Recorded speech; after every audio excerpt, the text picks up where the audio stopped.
Watokufu Tsimouezine, bonsoir à tous et bienvenue dans cette nouvelle édition du journal. Il est 19h et nous sommes ensemble pour 30 minutes d'information. Et ce soir, dans l'actualité, les fortes pluies qui ont dévasté certaines communes du département, notamment celle de Ouangani. On parle de plusieurs millions d'euros pour réparer les dégâts. Le maire de Ouangani, Ali Ahmed Kombo, ce soir est notre invité et il veut faire appel à la solidarité nationale pour aider sa commune. Et également dans l'actualité, Christiane Taubira qui démissionne du gouvernement. Elle quitte le ministère à vélo et on se souvient de sa venue ici dans le département en 2014 et on fait le point au cours de ce journal avec Pierre Bellucci. Et le temps de retrouver le plateau, je vous propose les titres de ce jeudi 28 janvier. La commune de Ouangani a connu ces 2 derniers jours des épisodes pluvieux d'une ampleur sans précédent. Par 2 fois, la rivière est sortie de son lit, emportant tout sur son passage et laissant la population dans le désarroi le plus total. Nous nous sommes rendus sur place pour constater des dégâts, déjà estimés à plusieurs millions d'euros. La ministre de la Justice, Christiane Taubira, a rendu les armes hier. Alors qu'elle représentait le dernier obstacle à la politique socio-libérale du gouvernement, la voilà remplacée par Jean-Jacques Urvoas, bien connu à Mayotte. Mais s'agit-il d'une bonne nouvelle pour le département ? Le point dans votre journal. À la fin de l'année 2015, plusieurs milliers d'élèves du département ont participé à un concours de collecte de piles. Une énième manière de sensibiliser les plus jeunes qui deviennent bien souvent des exemples à suivre pour les parents. Reportage à la fin de cette édition. Et depuis 2 jours, des trombes d'eau s'abattent sur le département, ce qui a déclenché très rapidement des inondations aux 4 coins de l'île. Si le centre de Mamoudzou a encore une fois fait les frais d'un réseau d'évacuation sous-dimensionné, la commune de Ouangani a de loin été la plus impactée. En quelques instants, la rivière est sortie de son lit, submergeant tout sur son passage. Nous vous montrons dans la matinale de Kwezi des images amateurs spectaculaires. Et ce matin, nous étions sur place pour constater l'étendue des dégâts qui pourraient atteindre plusieurs millions d'euros. Un sujet signé Abbas Alidi, Pierre Bellucci et Leslie Vimenet. Il n'y aura fallu que quelques minutes pour que la rivière engloutisse plusieurs quartiers de Ouangani. Le cimetière communal a été emporté, tandis qu'une vague de boue a envahi une école, emportant avec elle voitures, containers, clôtures et même maisons.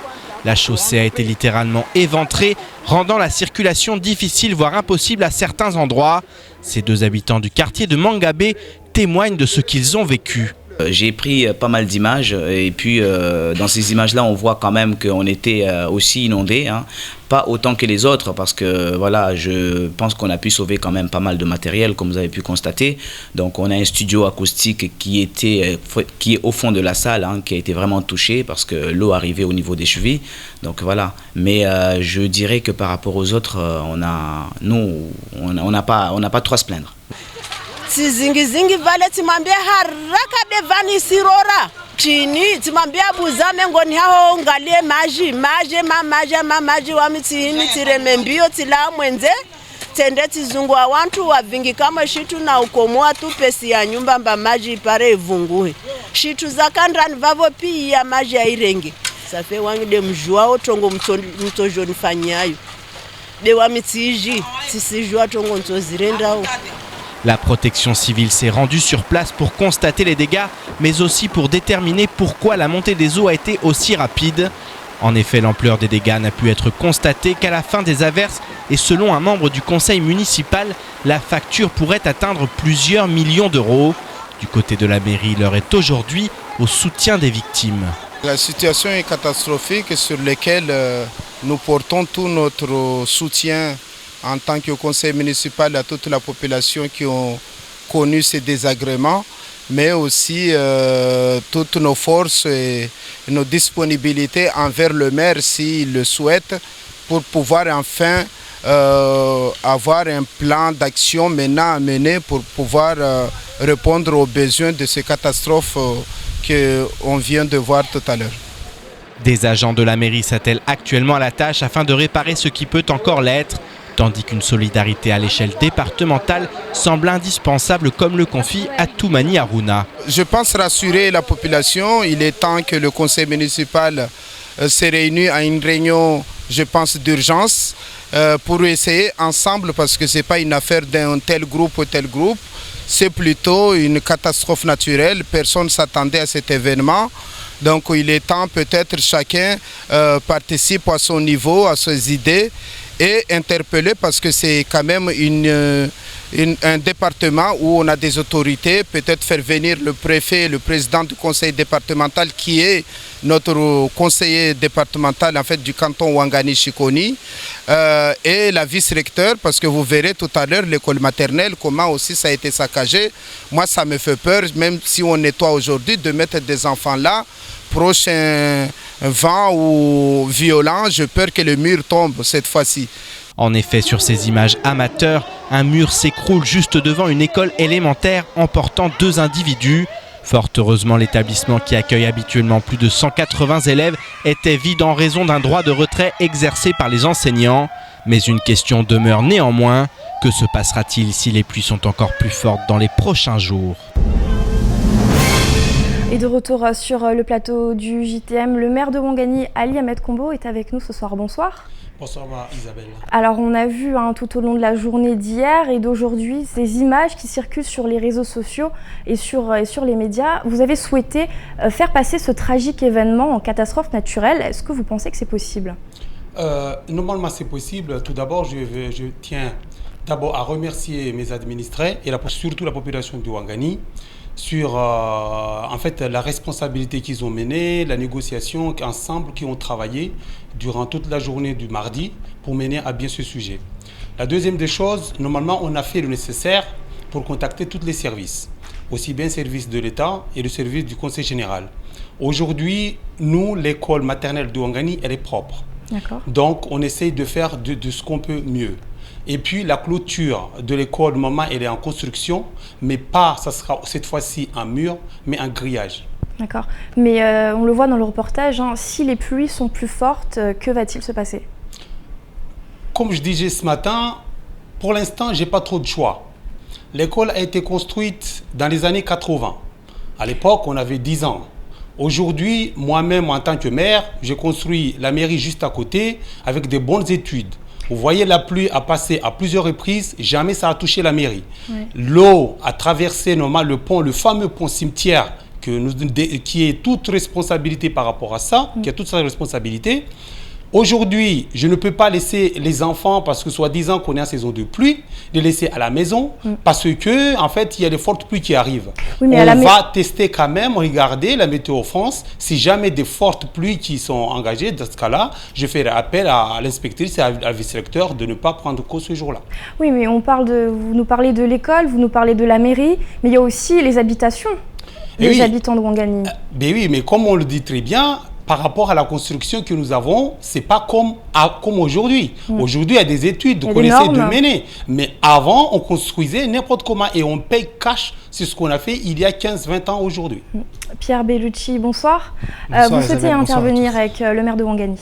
Tout à fait, monsieur le maire, on le voit, c'est pas propre à votre commune, il y a des problèmes au niveau des évacuations des eaux et lors de ces premières pluies, forcément les répercussions sont terribles. Il y a aussi un problème dans la plupart des communes, c'est qu'il y a beaucoup de constructions illégales, beaucoup de déforestation, beaucoup de défrichement. Aujourd'hui, on en paie les conséquences. Qu'est-ce que vous allez faire dans votre commune pour essayer justement de remédier à ce problème criant ? La première des choses, moi je dirais que la responsabilité, c'est à peu près à tout le monde. Il faut que tous les administrés s'assurent, ne se disent pas qu'il faut que je construise mon petit bungalow ou ma maison finie après. Nous, les maires, on est là quand on prend un arrêté ou quand on prend des dispositifs justement pour lutter contre la construction illégale. Aujourd'hui, on voit les conséquences. Donc, j'espère à l'avenir, et ce n'est pas uniquement les constructions illégales, parce qu'il y a une dame qui est montée là, chez elle, je connais très bien, parce que c'était le premier endroit que nous avons essayé de lutter en fait contre cette inondation. Normalement, il y a des gens à côté de la mosquée qui ont amené des déblais que nous-mêmes, la mairie, on a déjà nettoyé le caniveau. Eux, ils ont amené des cailloux pour stocker leur sable. Et les sables et des cailloux qui ont fermé justement le caniveau. Donc, on a fait venir une tractopelle pour dégager. Donc, la responsabilité est tellement énorme que, donc, comme elle disait Isabelle, la responsabilité est tellement énorme. Ce n'est pas uniquement le problème de construction illégale, mais le problème de reconnaissance de la vie sociale. Et que quand il y a un souci, c'est le problème de tous. Mais ce n'est pas uniquement le maire ou telle personne ou telle personne. On est tous concernés. Est-ce que vous allez justement, comme le demandait Atoumani Harouna, voilà, convoquer une réunion exceptionnelle, un conseil municipal exceptionnel, et est-ce que vous allez faire appel à la solidarité du département, parce que c'est une catastrophe, comme on le voit dans les inondations, quand il y en a en métropole, c'est une catastrophe naturelle. La première des choses, la réunion a été faite, mais hier, on l'a fait le matin. Donc, moi, j'ai réuni à peu près tous les conseils municipaux, on s'est croisés en route. Normalement, j'avais oublié de le contacter. Ce n'est pas du tout un refus. Maintenant, on est très bien ensemble avec M. Atoumani Harouna. Donc, la réunion a été faite, mais vous savez, c'était une journée ouvrable. J'ai pu quand même bénéficier d'une douzaine de conseillers municipaux. En majorité, ils étaient 8 conseillers quand même, 8 adjoints au maire. Donc, on a dispatché tous les travaux. Et aujourd'hui, je pense que si jamais vous avez fait le tour à Ouangani, l'école maternelle, elle est nickel. Les routes sont propres. Toutes les familles, on a envoyé, parce que j'ai mobilisé tout l'ensemble de mes services, en fait, pour travailler devant l'école, devant les routes, pour nettoyer tout et bien entendu, aller aussi devant les familles. Sans oublier que hier même, j'ai téléphoné directement au président du conseil départemental qui a été bien entendu signalé que c'est notre aussi conseiller de notre canton de notre canton de Ouangani. Je l'ai appelé, je lui ai signifié quand même ce qui s'est passé. Et puis après, moi j'ai quand même contacté aussi notre conseillère départementale qui travaille en général aussi chez nous. Et puis après, elle était aussi à la réunion, que je lui ai invité, bien entendu, de prendre aussi la parole lors de la réunion extraordinaire qu'on a menée avec le conseil municipal et les administrés. Tout à fait. Non, pardon. Et le service technique, et Manécha Soumaïla. Ça a été fait. Elle était sur place. J'ai fait 2 courriers. Un courrier qui est parti au service de l'État, un courrier qui est parti au conseil départemental en demandant justement de la reconnaissance de catastrophes naturelles. Aujourd'hui même, ce matin, le dossier est arrivé à la mairie de la part de l'État. C'est bon. Aujourd'hui, le dossier est déjà à la part de DEAL, à la main de la préfecture. Bien entendu, moi, je travaille aussi là-dessus avec le conseil général, mais jusqu'alors, franchement, je ne peux pas nier quoi que ce soit. Je n'ai pas encore une réponse de la part de CG, mais là, à 17h45, en venant ici, j'ai quand même un appel de mon DGS qui m'a affirmé que demain matin, à 8h, j'aurai quand même le président du conseil départemental dans mon canton. Voilà, donc moi j'espère que peut-être qu'il a pris un peu du temps pour réfléchir, pour ne pas peut-être venir les mains vides, j'en sais rien. J'espère que ça va apporter un peu de fruits, quoi. Voilà, merci. Ali Ahmed Combo, sur les vidéos qu'on a vues où on voit ce muret qui s'effondre juste à côté donc, de l'école maternelle, on est aux alentours de midi et les élèves, les enfants ne sont pas là parce qu'il y a grève. Ça aurait pu être vraiment catastrophique. Juste une petite correction, c'était vers 14h45, vers 15h. Et bien entendu, si jamais il n'y avait pas grève, vous avez tout à fait raison. Si jamais il n'y avait pas grève, c'était catastrophique. Franchement, je suis derrière vous. Maintenant, comme je disais, par rapport à cette école, nous avons depuis 2009, ma municipalité a pris une délibération qui a été normalement réorganisée en 2000, mise à prix encore, en 2015, là, normalement 2015, décembre 2015. Normalement, le préfet chargé des affaires scolaires nous avait demandé de réactualiser tous les prix. Réactualisation des prix a été faite. Très bien, et le dossier est en main. Ça veut dire que nous avons déjà demandé de déplacer justement cette école maternelle qui est située en zone inondable à l'école groupe scolaire, à l'école Ouangani 1. Voilà, donc normalement, nous, on a fait notre travail. Maintenant, la balle est aussi bien dans le cas du département que aussi dans le cas de l'État. Il faut savoir seulement une seule chose. Chacun doit prendre quand même ses responsabilités. Nous, moi, le maire, mes administrés sont tout près de moi. Eux, tous ceux qui ne connaissent pas, ils ne connaissent pas d'autres personnes que moi. Il faut que chacun essaye d'assurer ce qu'il a à faire parce que moi, tout seul, je ne peux pas tout faire. Merci beaucoup, monsieur le maire, d'être venu intervenir sur ce plateau et on vous souhaite énormément de courage à votre commune et à tous les habitants de votre commune. Moi, merci beaucoup, Kwesi. Près d'une cinquantaine de membres de la CFE-CGC Mayotte étaient réunis ce matin à Cavani. Le syndicat des cadres souhaite ainsi remobiliser les troupes et réfléchir aux nouvelles actions qui seront menées au cours de cette année 2016. L'application de l'octroi de mer, le conflit entre la SMART et la MCG ou au port de Longoni ou encore l'indexation, autant de problématiques qui mobilisent les syndicalistes du 101e département. Reportage signé Shakila Youssouf et Adèle Laurent. Rien de tel qu'un bon repas entre camarades syndicalistes pour créer des liens et motiver les troupes. L'occasion également pour la CFE-CGC Mayotte de discuter des futures grandes actions à mener en 2016. On a un peu plus de 45 sections qu'on a regroupées là aujourd'hui et on a lancé, si vous voulez, un petit peu donc, les chantiers pour cette année 2016. Et bon, vous n'êtes pas sans le savoir, hein, d'entrée nous avons deux gros chantiers donc, qui vont nous mobiliser, à savoir la question donc, qui touche à la retraite ici à Mayotte et deuxièmement c'est cette question qui fait en sorte à ce que bon, le pouvoir d'achat de ceux qui travaillent ici à Mayotte donc, est toujours en difficulté, quoi. L'impatience des syndicalistes de reprendre le chemin du travail est palpable. En effet, les difficultés s'accumulent à Mayotte et tous les membres présents ce matin veulent remettre le pied à l'étrier pour faire avancer le 101e département. On a une situation très très délicate, en particulier on a le port qui est bloqué, on a la situation des personnels au niveau public et co-privé. Aujourd'hui, donc, la CFE-CGC, l'objectif c'était de se retrouver comme d'habitude pour se concerter, pour trouver une ligne de communication, une ligne de conduite sur tous ces événements qui se profilent et qui sont immédiats, qui demandent une solution immédiate. La CFE-CGC se veut être un syndicat libre et indépendant, souvent médiateur lors des grands conflits qui secouent le département. Après la réunion du jour, l'heure des grandes actions pourrait d'ailleurs avoir sonné. Et parmi les sujets abordés par les membres du syndicat CFE-CGC, l'un pose de plus en plus problème. En effet, l'octroi de mer est au cœur des préoccupations de nombreux entrepreneurs, mais aussi des salariés qui craignent pour leur futur dans le secteur du BTP notamment.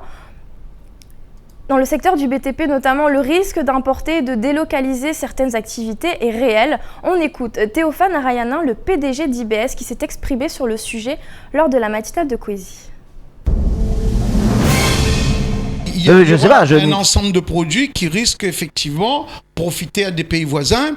On parle de granulats, on parle aussi de la préfabrication. Je pense aux produits préfabriqués. Ouais. Aujourd'hui, quand les gens produisent de façon industrielle, la petite entreprise artisanale ne peut plus résister. Donc, on va importer par conteneur, j'en sais rien, ça peut être des poteaux électriques, par exemple, qu'on aurait pu imaginer faire ici, des accrotaires, des préfabriqués pour des ouvrages d'art. Au lieu de les fabriquer ici, on va les importer de métropole et on tue l'économie locale parce qu'on tue l'industrie. L'industrie, c'est vecteur d'emploi, c'est ce qui crée de la valeur ajoutée au travers de l'emploi et malheureusement, on a touché un point très sensible. Et à noter que l'intégralité de ce temps de parole sera disponible à la fin de cette édition. Hier, Christiane Taubira, la ministre de la Justice, a présenté sa démission au gouvernement après une ultime provocation désavouée et recadrée publiquement par le Premier ministre.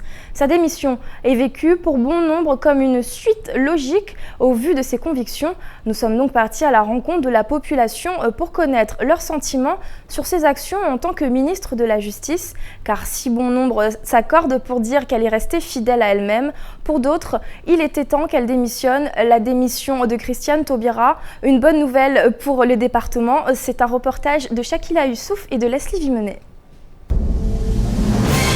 Je quitte le gouvernement sur un désaccord politique majeur. La nouvelle est tombée hier et ne cesse de faire la une de l'actualité. Si bon nombre s'accordent à dire que Christiane Taubira, la ministre de la Justice, est restée fidèle à elle-même et a défendu ses valeurs jusqu'au bout, d'autres trouvent qu'elle n'a rien apporté à Mayotte. Pire, son prétendu laxisme envers les délinquants ont eu des répercussions sur le territoire. Kwamba maministri pia wa utrumeri waukana manana hawala wabetside maori rakara para mtu maori vanu aluna mananasi kafanya mana tambulisona oleo jela kafanya mkini karatona delinquance nyengi wala kavasi mtu aipiniseo. Christiane Taubira était la dernière figure de l'aile gauche du Parti socialiste. Parfois, résister c'est rester, parfois résister c'est partir, par fidélité à soi, à nous, pour le dernier mot à l'éthique et au droit. C'est justement avec ces derniers mots qu'elle a quitté le gouvernement. Pour certains comme Daniel Zaïdani, son courage et son intégrité mérite d'être soulignée. Ce n'est pas parce qu'elle est contre la déchéance de la nationalité que pour autant elle est dans l'erreur. Et j'encourage néanmoins au sein du conseil départemental tous ceux qui se trouvent aujourd'hui dans la majorité actuelle et qui constatent que les décisions qui sont prises vont à l'encontre de leurs convictions profondes. Je pense notamment à l'augmentation forte de l'octroi de mer sur les artisans locaux. Je pense notamment à cette volonté de voir la suppression de l'indexation auprès du conseil départemental. Lorsque l'on voit également qu'au sein du conseil départemental, certaines décisions ne correspondent pas aux engagements qui ont été pris en mars dernier lorsque nous nous sommes présentés aux électeurs, je dis tout simplement à ces élus, à ces hommes et ces femmes qui se trouvent dans la majorité actuelle, que le groupe centriste garde leurs portes ouvertes et sont prêts à les accueillir. Elle est restée fidèle à elle-même, elle a toujours été droite dans ses bottes. Aujourd'hui, quand un ministre n'est pas soutenu par son gouvernement, je ne vois pas ce qu'il faut avec ces gens-là, donc c'est tout à fait normal, hein. Je comprends tout à fait sa réaction. Que ce soit elle ou notre ministre, je pense que c'est une continuité. Un gouvernement sait très bien exactement ce qu'elle a à faire, et puis je ne vois pas vraiment ce qui changerait entre-temps pour Mayotte. Il y a une feuille de route, je pense que celui qui va le remplacer va quand même suivre le travail, va faire le job. Jean-Jacques Urvoas, le député du Finistère, était nommé ministre de la Justice par le président de la République, François Hollande. Un nouveau ministre qui connaît bien Mayotte, puisqu'à la suite de sa venue en 2013, il a publié un rapport inquiétant sur la délinquance. S'agit-il donc d'une bonne nouvelle pour le département? Seul l'avenir le dira. Et de retour sur le plateau du JTM, Pierre, qu'est-ce que cette démission implique pour la métropole, mais aussi pour notre département ? Écoutez, Christiane Taubira, c'était un peu le dernier des Mohicans, hein. On le sait, Manuel Valls avait une politique où il voulait un peu supprimer toutes les voix discordantes au sein de son gouvernement. Il y avait notamment, on s'en souvient, Madame Filippetti qui avait quitté le gouvernement, Monsieur Benoît Hamon. Voilà, donc ça a été au fur et à mesure qu'ils ont été évincés. Aujourd'hui, c'est Christiane Taubira. Il y a eu aussi dans la journée la démission de Marisol Touraine, très importante aussi. Donc voilà, on voit qu'il y a eu un peu du tri au sein de ce gouvernement. Alors la démission, ce n'est pas confirmé, cette démission de Marisol Touraine. Il y a eu des rumeurs, donc on voit qu'il y a des problèmes au sein de ce gouvernement. Aujourd'hui, maintenant, il va y avoir les mains déliées, des mains déliées pour ce gouvernement, on le rappelle, hein, qui s'est dit de nombreuses fois, social, mais aussi libéral. Donc ça, c'est une première chose. Ensuite, il faut quand même rappeler que sous son mandat de ministre de la Justice, il y a eu des choses qui ont été faites à Mayotte, notamment le nouveau greffe du tribunal de commerce qui a été mis en place. Il y a eu également le centre de rétention administrative, le nouveau CRAL. Il y a eu également la prison de Magicavo. Donc voilà, ce sont des choses qui ont été effectuées sous son mandat. Après, c'est vrai qu'elle était très décriée, notamment pour son laxisme. Elle est aussi en quelque sorte la mère de la loi sur le mariage pour tous. Donc ça aussi avait posé beaucoup de problèmes, notamment à Mayotte. Il y avait eu des manifestations contre ça. Donc c'était quelqu'un de très décrié. C'était l'aile gauche, effectivement, de ce gouvernement. Donc à partir de là, aujourd'hui, au moins, Manuel Valls peut continuer sans voix discordante au sein de ce gouvernement. Maintenant, voilà, c'est la première chose qu'on peut dire sur cette démission. Et très rapidement, Pierre, en quoi est-ce une bonne nouvelle pour nous que M. Urvoas prenne la succession au ministre Alors voilà, ça de Justice. c'est la deuxième chose. Donc M. Urvoas n'a pas fait un rapport sur la délinquance, mais il avait fait un rapport sur l'immigration clandestine. Un rapport alarmant, c'est un peu le monsieur sécurité au sein du Parti socialiste. Donc voilà, on sait qu'il connaît bien Mayotte, puisqu'il y est venu en 2013, en juin 2013. Donc il était avec la police notamment. Donc on peut espérer qu'il soit sensible, on allait dire, aux problématiques à Mayotte. On sait qu'il y en a beaucoup et qu'il y en a beaucoup qui ont des problèmes avec la justice et notamment sur ces mineurs qu'on dit pas suffisamment sanctionnés. Donc on verra ce qu'il met en place, on verra s'il a un geste pour le département. Tout ça, l'avenir nous le dira dans les prochaines semaines, prochains mois. Affaire à suivre. Affaire à suivre. Merci beaucoup Pierre Bellucci. C'est une affaire peu commune et fort heureusement, en effet, un agent de sécurité de l'entreprise Osiris Sécurité Mayotte a recruté 3 personnes pour des missions de sécurité et de gardiennage. Quelques semaines plus tard, sans contrat de travail ni salaire, ils ont contacté le siège afin d'obtenir des éclaircissements sur un éventuel problème. Après enquête, il s'est avéré que le gardien salarié de l'entreprise avait mis en place cette combine pour arrondir ses fins de mois. Plus de précisions dans ce sujet signé Shakila Youssouf, Pierre Bellucci et Leslie Vimonet. La direction d'Osiris Sécurité Mayotte est tombée des nues le 18 janvier dernier. 3 parfaits inconnus les ont en effet contactés en prétendant appartenir à la société puisqu'ils avaient même payé pour cela. Le directeur du groupe Osiris Sécurité, prévenu de l'affaire, a donc été contraint de se rendre à Mayotte afin d'éclaircir les choses. Oui, effectivement, on a été étonnés puisqu'après l'enquête en interne, il s'est avéré que on a découvert que 3 personnes étaient embauchées par ce salarié et qui faisaient payer des frais de dossier pour pouvoir être embauchés. Donc les frais de dossier qui s'élevaient à 600 € par personne. Plus à chaque fois qu'ils commettaient des petites erreurs, ils faisaient payer des pénalités qui pouvaient s'élever jusqu'à 150 €. Basée à La Réunion, cette entreprise emploie plus de 30 agents de sécurité sur le département. Elle assure notamment le gardiennage et la sécurité du tribunal de grande instance, du groupe EDM, de la mairie de Mamoudzou ou encore du conseil départemental.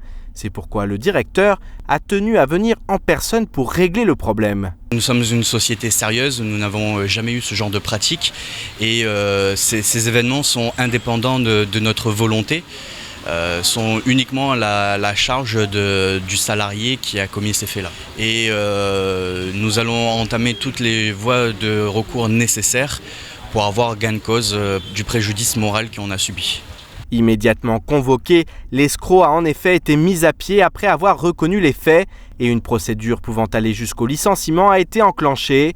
Osiris Sécurité Mayotte a également déposé plainte à la gendarmerie de Sada, tout comme les 3 victimes abusées. La directe a quant à elle été saisie dans cette affaire sensible où la crédibilité et l'image de l'entreprise risquaient d'être altérées auprès de sa clientèle. Et je vous propose maintenant de faire un tour d'horizon du reste de l'actualité de ce jeudi 28 janvier. Tout de suite, l'actualité en bref. Le syndicat des pilotes de ligne de la compagnie Air Austral avait déposé un préavis de grève à compter du 29 janvier, et ce sur 4 jours. La direction avait alors immédiatement entamé des négociations pour éviter toute situation de crise et un protocole avait même été trouvé. Il ne manquait plus que l'aval de la base pour étouffer le conflit dans l'œuf, mais le verdict est tombé hier. Le protocole a été rejeté. Tout est parti d'un banal avertissement adressé à un pilote que ce dernier n'a pas apprécié. En réaction, il avait menacé la direction qui avait alors renforcé le processus disciplinaire. Cela a ainsi été le prétexte pour parler des conditions de travail et de revoir une copie salariale. Ainsi, au final, l'appel à la grève lancé depuis Paris par le SNPL, Alpa National au pilote d'Air Austral, pointait 8 revendications inscrites au préavis. Un second protocole d'accord tenant compte de nouvelles demandes a encore été élaboré, mais une nouvelle fois rejeté. La direction d'Air Austral dénonce aujourd'hui les méthodes d'un syndicat qui s'arc-boute sur des positions de combat syndical corporatiste au détriment du contexte particulier d'Air Austral et de tout son personnel. La grève annoncée aura donc lieu, sauf miracle. Air Austral étant la seule compagnie à desservir quotidiennement Mayotte, les conséquences pourraient être très lourdes. En fin d'année dernière, le non-paiement des bourses avait été au cœur de l'actualité. En effet, les étudiants se plaignaient de ne rien avoir touché depuis la rentrée scolaire. En cause, un problème informatique au conseil départemental lié à un nouveau logiciel de traitement des dossiers de bourse. La colère était alors très vive, notamment pour les étudiants mahorais en métropole qui se retrouvaient dans une situation financière catastrophique. Depuis, les choses semblaient être rentrées dans l'ordre, mais ce matin, les élèves de l'université ont fait passer un message expliquant que le paiement des bourses du mois de janvier des étudiants du CUFR de Dembéni n'avait pas encore été effectué. La grogne se fait sentir et les menaces de blocage du rond-point d'Iloni sont d'ores et déjà brandies. La délinquance ne semble plus avoir de limite et une nouvelle fois, le quartier des Hauts-Vallons a été le théâtre d'une violente agression. Mardi vers 17h, Un automobiliste a garé sa voiture à quelques pas de la station de lavage pour téléphoner à son épouse. Alors qu'il était en pleine conversation, 3 jeunes individus armés de couteaux sont entrés dans le véhicule et l'ont immédiatement menacé. Ne pouvant absolument rien faire, l'homme a obtempéré et donné tout ce qu'il avait sur lui, portefeuille, argent, jusqu'à son téléphone où sa femme vivait en direct ce qui était en train de se produire. Découvrant que la communication était toujours établie, les malfrats en ont profité pour copieusement insulter l'épouse inquiète, mais aussi folle de rage, comprenant que son mari avait été volé et menacé. La scène n'a duré que quelques instants, mais elle a semblé être une éternité pour le couple, qui a fait les frais d'une délinquance que rien ne semble pouvoir stopper. Et un concours de collecte de piles usagées a été organisé dans les écoles primaires de Mayotte du 18 novembre au 13 décembre 2015. 5385 élèves ont ainsi participé au projet. Le concours était organisé par la Somapresse qui s'est rapprochée des organismes de collecte de piles comme l'ADEME, l'Incidence ou encore Corépile. Le vice-rectorat a également participé au projet ainsi que des partenaires privés, notamment la société Alizé qui a fourni aux établissements des lots et des fournitures scolaires et les résultats du concours ont été rendus publics ce matin au comité du tourisme. Un reportage signé Adèle Laurent. 352 kilos de piles usagées collectées, les résultats du concours ont été rendus ce matin au comité du tourisme de Mayotte. C'est l'école élémentaire de Bandrélé qui a remporté ce concours avec 62 kilos récoltés. L'école élémentaire de Mangajou, quant à elle, est arrivée second avec 54 kilos. Ce concours avait pour but de rassembler ces piles, mais également d'éduquer sur la gestion des déchets. En fait, les élèves, ils ont organisé la collecte, nous, parce qu'on est dans un petit village, et donc ils ont distribué des bouteilles qu'on a appelées la boute à piles, qui permettaient aux familles, aux habitants d'avoir des points de dépôt de piles dans leurs habitations. Ensuite, on a collecté ces bouteilles et on a centralisé ça dans notre classe.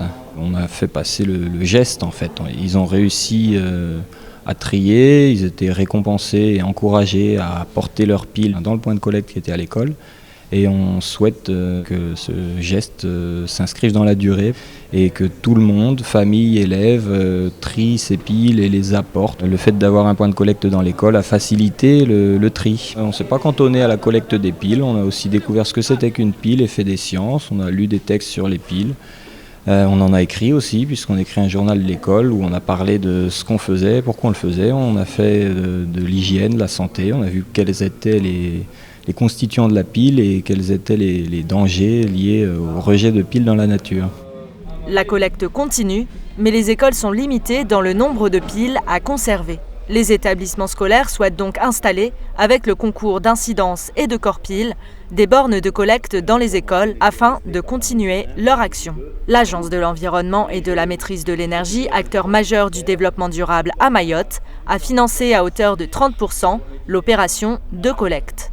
Donc le financement de ce projet, en tout cas, il rentre dans nos objectifs un petit peu et notre politique de gestion des déchets à l'ADEME. On a un volet information, sensibilisation, et c'est pour cela que nous, on appuie ce type de projet d'information et de communication sur les filières de gestion des déchets, comment ça marche et pourquoi on le fait et où ça va au final.